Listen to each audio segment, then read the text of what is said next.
Fala galera, beleza? Vamos para a nossa semaninha 5 então, do nosso aprofundamento. Hoje na última aula eu já tinha cantado a pedra para vocês, que hoje seria uma aula mais sobre a história da termodinâmica e uma pequena introdução para depois a gente trabalhar com os gases, tá? Com as transformações, com as relações de energia, tá bom? Então, a gente vai aqui em busca lá da Revolução Industrial. Revolução, industrial. E o que a gente tem na Revolução Industrial?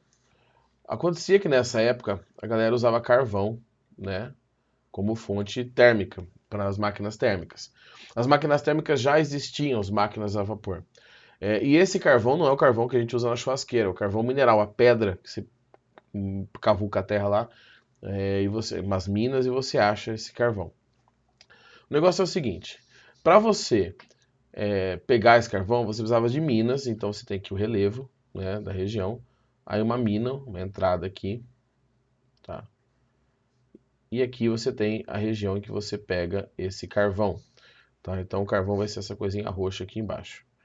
O problema é o seguinte, todo mundo aqui acho que já foi pra praia alguma vez na vida, já ficou brincando perto do rio, e sabe que quanto mais você, que nós temos o nosso amiguinho com a picareta pegando carvão, quanto mais você vai para baixo, faz um buraco, né, um cavuca ali a terra, chega um determinado momento que você pode encontrar um lençol freático ou água mesmo, não em grande quantidade, que vai enchendo essa mina de carvão de água.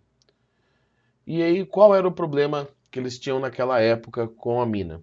Eles cavucavam, né, faziam a mina, começavam a tirar carvão, chegava um ponto que a água tomava a mina e não valia mais a pena, porque para bombear essa água para fora, eles tinham aqui uma máquina térmica, que já existia, que era ligada aqui na mina, não precisa ser desse jeito, para jogar essa água para fora do sistema. Aqui a água sai do sistema. E essa máquina funcionava com carvão. Então você tirava carvão, uma parte ficava para tirar água da mina, outra parte você vendia, utilizava na indústria. Chegou um determinado ponto que eles estavam tirando tanto carvão e as minas iam tão fundo que você não conseguia mais tirar vantagem econômica disso. Ou seja, a parte do carvão que era tirada, dos 100% do carvão que era tirada, tinha uma porcentagem, que aqui não sei ao certo qual é, porque vai de mina para mina. Por exemplo, 60% desse carvão ficava para bombear a água para fora, para você continuar tirando água da mina. E os 40% que sobravam, por exemplo, tá? Que seria o lucro, isso aqui não acontecia mais. Você não tinha mais um lucro que valia a pena tirar esse carvão da mina. Então você tinha várias minas em vários lugares que até um ponto paravam. Até um ponto paravam porque abriam-se outras minas e assim ia. Até que alguns cientistas, e alguns nomes vocês conhecem ou vão conhecer, como por exemplo o Watts, né? O próprio Clapeyron, o Carnot, o Newcomen, acho que é assim que escreve o nome dele, tá? Newcomen, eu acho que é Newcomen, tá? Entre outros, esse aqui eu vou colocar na interrogação porque eu não sei se o nome está escrito dele certo. Entre outros, etc., tentavam não fazer com que a água não entrasse na mina, mas criar máquinas térmicas que fossem mais eficientes. Ou seja, que você precisaria de menos carvão para ela funcionar, ou seja, para bombear água para fora, sobrando mais carvão para venda e para utilização nas fábricas. E esses cientistas, separadamente, ou alguns unidos, descobriram que o melhor jeito de você aumentar a eficiência dessa máquina térmica era você isolando a parte fria, a fonte fria. Como assim? Vamos já para o motor de um carro atual para vocês entenderem. Aqui eu tenho a máquina térmica, o conceito da máquina térmica. Como que o motor de carro funciona? Ele funciona a partir da combustão, tá? Que libera calor. Então aqui a gente tem a nossa fonte quente.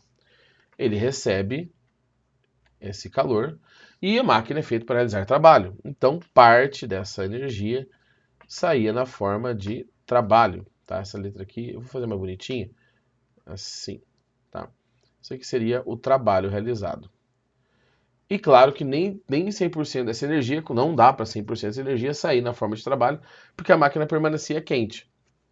A máquina ia esquentando, ela diminuindo a eficiência, e você uma hora não tinha mais vantagem em pegar esse calor que vinha da fonte de combustão e levar para o trabalho, fazer esse trajeto aqui. Já não era eficiente economicamente. Eles descobriram que se você separasse uma parte da máquina só para trocar calor, só para esfriar essa máquina, você aumentava o rendimento dela. Então, é criado aqui o conceito de fonte fria. Fonte fria, que eu chamo de FF. Que é a região onde no carro atual, nos motores atuais, você tem o radiador. Ou seja, você tem uma parte do carro, do motor do carro, que está lá para resfriar essa máquina térmica. Então, o calor agora chegaria no sistema, por aqui, parte iria realizar trabalho e parte do calor seria trocado na fonte fria. Como essa fonte fria não estava mais presa a essa máquina térmica, esse calor não ficava tão contido no conceito da máquina. Ou seja, eu conseguia dispensar esse calor para o ambiente de maneira mais simples. Então, vamos pegar aí os computadores atuais, os mais de ponta, com altíssimo desempenho. Hoje as peças nos eletrônicos esquentam tanto que você acaba usando esse mesmo princípio. Você tem lá o processador do computador, que vai até 90, 100 graus, dependendo da, da fabricante, e esse calor em excesso vai para um radiador. Esquenta um líquido, né, que passa numa parte gradeada, que tem aumento da superfície de contato, e é jogado para fora, longe do processador. Como esse calor está saindo de um ponto e indo até outro, você não tem aquele calor mantido naquela peça que não pode esquentar tanto. Existem refrigeradores a ar também, né, 100% ar, como o Fusca antigamente, os computadores mais antigos, mas o que essa galera percebeu aqui foi isso, que se você isolasse a, a fonte fria, o jeito de resfriar a máquina, se você deixasse ela distante da máquina, do sistema, você conseguia aumentar a eficiência.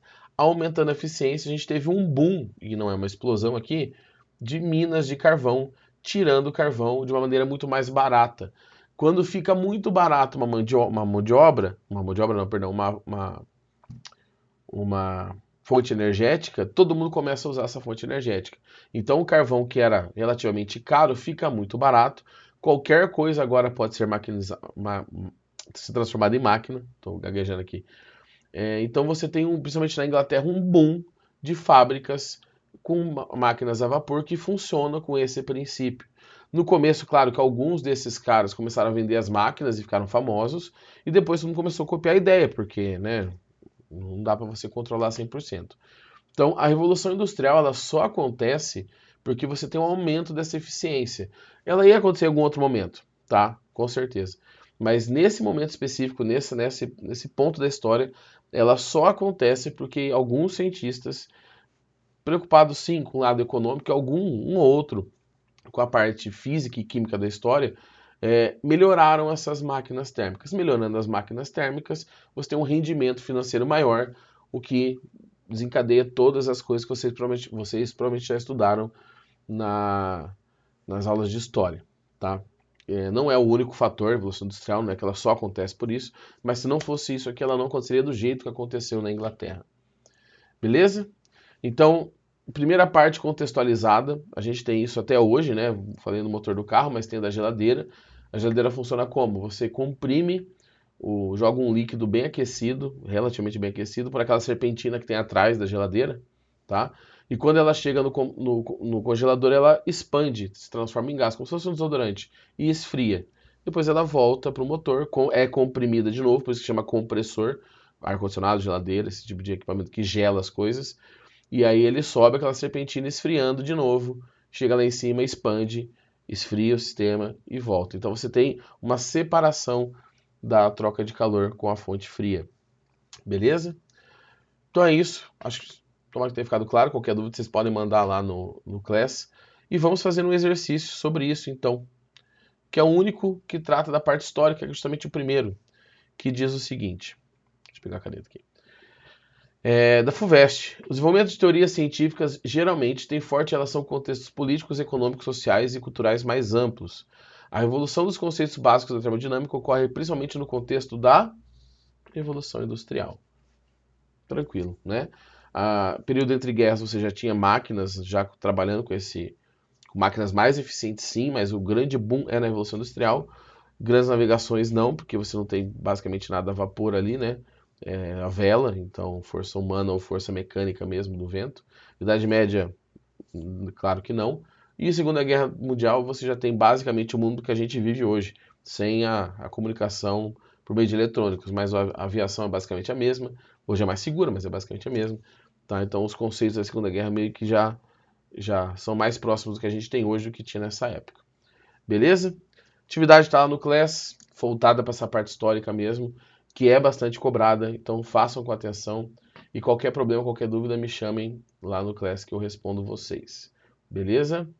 Isso aí, galera. Falou, até mais.